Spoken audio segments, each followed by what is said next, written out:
السلام علیکم ورحمۃ اللہ وبرکاتہ۔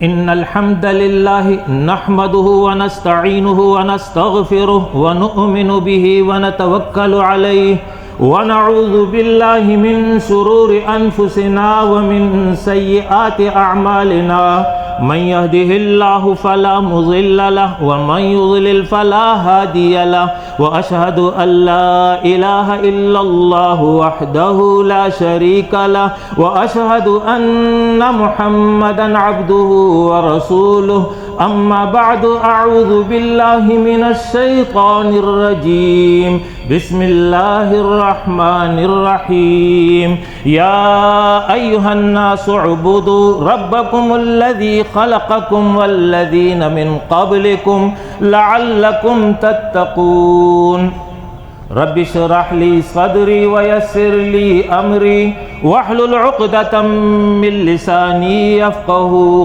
قولي اما بعد۔ اللہ رب العالمین نے یہ عظیم الشان کائنات بنائی ہے۔ آسمان ہے، فضا میں بادل ہیں، فرشتے ہیں، زمین پر سمندر ہے، دریا ہے، درخت ہے، چرند ہے، پرند ہے، بے شمار مخلوقات عالم موجود ہے، اور ان تمام مخلوقات میں انسان ایک امتیازی مقام رکھتا ہے۔ اللہ رب العالمین نے یہ عظیم الشان کائنات کیوں بنائی ہے؟ کوئی مقصد ہے یا بے مقصد اللہ رب العالمین نے یہ سب کچھ بنایا ہے؟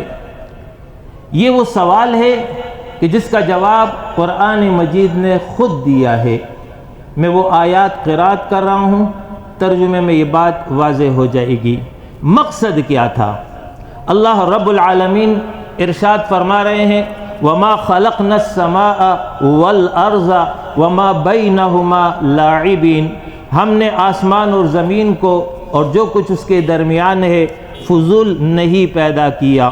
وَمَا خَلَقْنَا السَّمَاوَاتِ وَالْأَرْضَ وَمَا بَيْنَهُمَا إِلَّا بِالْحَقِّ وَأَجَلٍ مُّسَمًّى، ہم نے آسمان اور زمین کو اور جو اس کے درمیان ہے یہ حق کے ساتھ پیدا کیا، وَأَجَلٍ مُّسَمًّى، اور ایک وقت مقررہ تک یہ رہے گا۔ ارشاد فرمایا وَمَا خَلَقْنَا السَّمَاءَ وَالْأَرْضَ وَمَا بَيْنَهُمَا بَاطِلًا، ہم نے آسمان اور زمین کو اور جو اس کے درمیان ہے باطلا، بے مقصد اور بیکار نہیں پیدا کیا۔ ذَلِكَ ظَنُّ الَّذِينَ كَفَرُوا، یہ تو گمان ہے ان لوگوں کا جو کافر ہیں، ان کے نزدیک یہ ایک عبث و لا یعنی کام ہے۔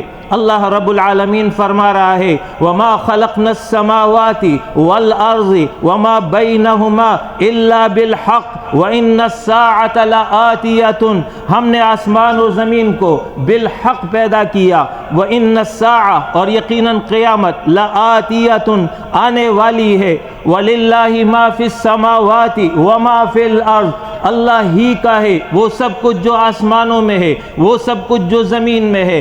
خالق وہ ہے، مالک وہ ہے، حاکم وہ ہے، قانون، نظام، دستور، آئین اس پوری کائنات پر اسی کا چل رہا ہے۔ اللہ نے کیوں بنایا؟ لِيَجْزِيَ الَّذِينَ أَسَاءُوا بِمَا عَمِلُوا، تاکہ برائی کرنے والوں کو ان کے اعمال کا بدلہ دے، وَيَجْزِي الَّذِينَ أَحْسَنُوا بِالْحُسْنَى، اور نیکی کرنے والوں کو نہایت اچھا صلہ عطا فرمائے۔ الَّذِينَ يَجْتَنِبُونَ كَبَائِرَ الْإِثْمِ، یہ نیک لوگ کون ہیں؟ وہ جو بڑے گناہوں والفواحش اور بے حیائی کے کاموں سے بچتے ہیں، إِلَّا اللَّمَمْ، سوائے چھوٹے گناہوں کے۔ یہ وہ کائنات کے بارے میں اللہ رب العالمین نے واضح کر دیا، عبث نہیں پیدا کیا، بے مقصد نہیں پیدا کیا، ایک اسکیم ہے، اس اسکیم کے تحت اس کائنات کو اللہ رب العالمین نے وجود بخشا ہے، اور پھر اس میں انسان ایک مقام رکھ رہا ہے۔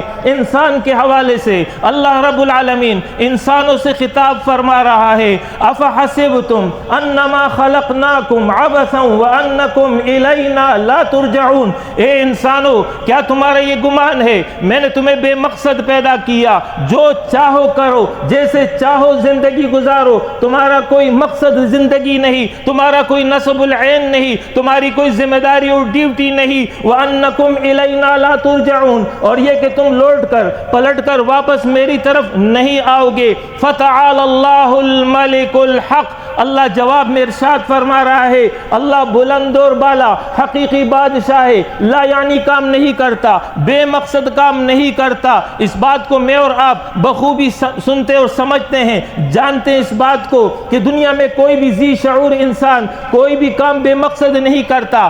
آج تک آپ نے کسی ایسے انسان کو نہ دیکھا ہے نہ سنا ہے کہ اس نے زمین خریدی، اس پر بنگلہ بنا دیا، بنگلہ بنا کر کے چھوڑ دیا، وہ وہاں سے روانہ ہو کے چل پڑا، دکان خریدی، سامان ڈال دیا، دکان تیار ہو گئی، تیار ہونے کے بعد اس نے دکان ویسی چھوڑ دی اور وہاں سے چل پڑا۔ ایسا انسان ہم نے آج تک نہیں دیکھا۔ جب ہمارا دنیا کے معاملے میں اتنا یقین ہے کہ کوئی بھی انسان ایسا کام نہیں کرتا ہے، تو اتنا بڑا رب، اتنا عظیم رب، اس نے جو یہ کائنات بنائی ہے تو بے مقصد بنا دی ہے، انسان کو پیدا کیا تو بے مقصد پیدا کر دیا، تو جواب دے دیا کہ بے مقصد میں نے یہ سارا کام نہیں کیا، بلکہ فرمایا بالحق، اس کو حق کے ساتھ پیدا کیا ہے۔ حق سے مراد حکمت ہے۔ اللہ کی حکمت یہ ہے کہ اس کی قدرت ظاہر ہو، اس کا حکم نافذ ہو، مخلوقات پر اس کی نعمت اور رحمت کا فیضان ہو۔ انسان اللہ رب العالمین کی قدرت کاملہ کے مظاہر دیکھ کر اس کی عظمت اور قدرت کا معترف ہو جائے، اسی کو اپنا معبود اور محبوب بنا لے، اپنے وفادار اور بندوں کو اللہ رب العالمین نعمت اور اکرام سے نوازے اور باغیوں کو سزا دے۔ اس مقصد کے لیے اللہ رب العالمین نے یہ کائنات اور انسان کو پیدا کیا ہے۔